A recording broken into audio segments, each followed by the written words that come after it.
Actor-director Justin Baldoni is now suing his former co-star Blake Lively and her husband Ryan Reynolds. She was such a brat that she wanted to control every scene, wanted to see all the dailies, wanted to do her own cut and did her own cut of the movie. All this is very unusual for just an actress in the film. Poor little meek, powerless Blake just had to deal with his aggressive advances. That's just so obviously a lie at this point. This isn't going to end well for you, Blake. Sorry. Hollywood rarely lacks drama, but sometimes a scandal hits that even seasoned insiders can't stop talking about. This time, we're looking at Blake Lively, a star once considered untouchable in her grace and charm, suddenly mired in legal showdowns, rumor-fueled headlines, and allegations of orchestrating every detail on a film set. Some fans are stunned, others insist they saw it coming, but one thing is certain: the story unfolding here is bigger than everyday tabloid chatter. From cryptic text messages to a flood of behind-the-scenes leaks, it seems Blake's squeaky clean persona may not be as spotless as it appears. Are these claims just the usual Hollywood gossip, or do they hint at deeper truths about power and control in Tinseltown? Let's dive in and find out how the beloved actress could be facing her toughest role yet, defending her reputation. Seeking more than $400 million in damages, accusing them of defamation and extortion. Baldoni directed and acted in the hit film It Ends With Us, which starred Lively as well. 2 weeks ago, Lively sued Baldoni and his production company, alleging harassment on set and a coordinated campaign to attack her reputation. A lawyer for Baldoni called Lively's claims false. For years, Blake Lively embodied a specific brand of polished perfection. She wasn't just an actress. She was a fashion icon, a social media darling, and half of a celebrity power couple with Ryan Reynolds. I'm taking over the film, rewriting scenes, all of which is very irregular for the co-star. That's what the producer does, maybe a director, certainly a writer, none of which she was. Magazines praised her style and down-to-earth vibe, while talk show hosts doted on her witty one-liners and supposedly genuine warmth. Fans pointed to interviews where her co-stars described her as friendly and professional. Beneath that idealized glow, though, quiet rumors of controlling tendencies lingered. A few minor anecdotes surfaced of Blake painstakingly approving every accessory for her costumes or having strong opinions about her character arcs, activities that might be normal for a dedicated actor. Yet, the whispers began to intensify over the years. Was her involvement going beyond mere dedication? Some on-set sources hinted that, once you scraped beneath the surface, she was more formidable than anyone guessed.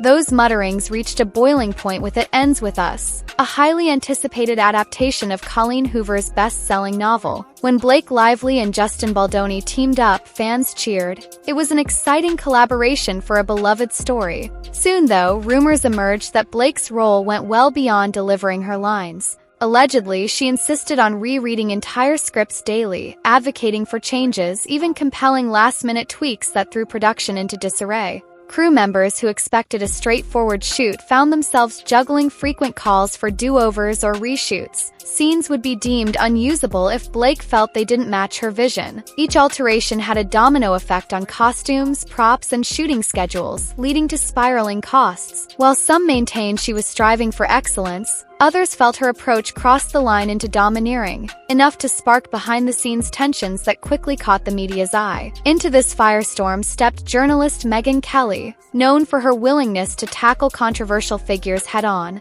Her alleged claims of sexual harassment are complete BS. Here's what really happened. Released their actual texts, putting things like, "He watched me breastfeed naked in my trailer," in context when we saw text from her saying, "I'm breastfeeding in my trailer, come on over." With remarkable timing, Kelly claimed to have obtained screenshots of text conversations, bits of email threads, and accounts from unnamed crew members that painted a damning picture of Blake's behavior. In these alleged communications, Blake came across as a calculating force, prioritizing her own image and storyline over the overall film. You know that Justin and his team promised to start releasing all of his correspondence with her. They're saying, we'll be an open book. This is not a nice person. And Justin bent over backwards to accommodate her many, many demands. Naturally, opinions were split. Some people accused Kelly of sensationalism, exploiting partial evidence to fuel her brand. Others argued that the sheer volume of material she teased suggested there was more than a kernel of truth. The leaked content seemed to depict a star going to great lengths to maintain control, hinting at strategic attempts to cast Justin Baldoni as the problematic one whenever tensions flared. As clips from the purported messages circled on social media, the drama only deepened. That Blake had spent the entire prior year trying to wrest control of this movie away from Justin Baldoni. It was his film. He was the director. He's the producer. He's the one who found the book and got the idea for it. And she was such a brat that she wanted to control every scene, wanted to see all the dailies, wanted to do her own cut and did her own cut of the movie. All this is very unusual for just an actress in the film, that she is an egotistical. Before we plunge any deeper into these revelations, do me a quick favor. If you're intrigued by the drama and want more deep dives into Hollywood's underbelly, hit that subscribe button right now. We may not have all the scandalous text messages at our fingertips, but your support keeps this channel thriving and keeps us on the trail of Hollywood's biggest stories. Alright, let's get back to it. Rumors further suggest that Blake's influence didn't stop at the studio door. People talk of discreet calls from industry power players, possibly including her own high-profile friends, persuading producers to accommodate her demands. Others claim that certain entertainment blogs suspiciously shifted from criticizing Blake's alleged behavior to praising her as a misunderstood perfectionist, often around the same time news set disputes came to light. I don't know. She's made herself into Amber Heard. We all see it. This was a massive disaster for her to unleash this PR campaign against him, which, by the way, Brian Friedman told us she started. She was the one through her PR agent who was dropping negative stories about Justin, not the other way around. She played with fire, and now she got burned. Such timing is rarely accidental in Hollywood. The suspicion is that well-placed connections were leveraged to reshape public perception. Articles condemning Justin Baldoni for being uncooperative or lacking experience appeared almost in tandem with fresh rumors about Blake's controlling approach, essentially muddying the waters. True, it would demonstrate a well-coordinated PR machine working to secure Blake's preferred narrative. Inevitably, Justin Baldoni couldn't remain silent. Growing tensions on set apparently built to a breaking point, culminating in a countersuit against Blake. He detailed how her relentless demands crippled the production budget, caused endless rescheduling, and triggered staff resignations. The legal filing portrayed an actress who, while undeniably talented, had become the central source of chaos, claiming a slice of the director's authority in nearly every facet of the film. Blake's own legal team fired back, insisting that Baldoni's lawsuit was a blatant attempt to deflect responsibility for his own mismanagement. They argued that Blake's contractually guaranteed creative input was being spun into a villainous narrative. With both sides lobbing accusations, it became clear that this conflict extended far beyond the usual case of creative differences and had turned into a public spectacle that could cost millions and potentially end careers. But they're saying she decided she wanted to take over and use the power of her fame and name and that of her husband, Ryan Reynolds, to bully Justin Baldoni into the fetal position. Money, of course, drives much of Hollywood's drama. Observers can't help but wonder if Blake's reported obsession with script changes was at least partly financially motivated. Unconfirmed leaks hint at a contract clause awarding her sizable bonuses if the film hits certain box office numbers or streaming milestones. Such a setup might make any star hyper-focused on the final product's quality and marketability. Yet there's a fine line between wanting a film to succeed and driving it into production hell. Excessive reshoots and delays typically drain resources and can diminish overall profits. If the chaos ended up damaging the film's prospects, those bonuses would be moot. It's a high-risk gamble that underscores how complicated Hollywood contracts can become when a movie's success is directly tied to an actor's paycheck.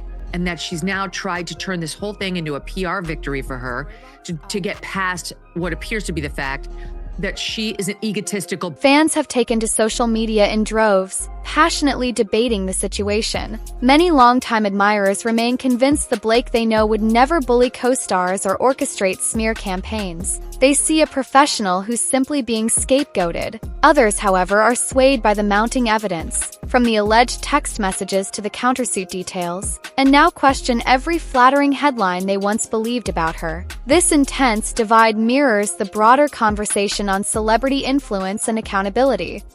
In an industry where image is currency, how do we separate crafted personas from genuine character? And what happens when a beloved figure's veneer cracks wide open, revealing something far more complicated underneath? Hollywood loves a redemption story.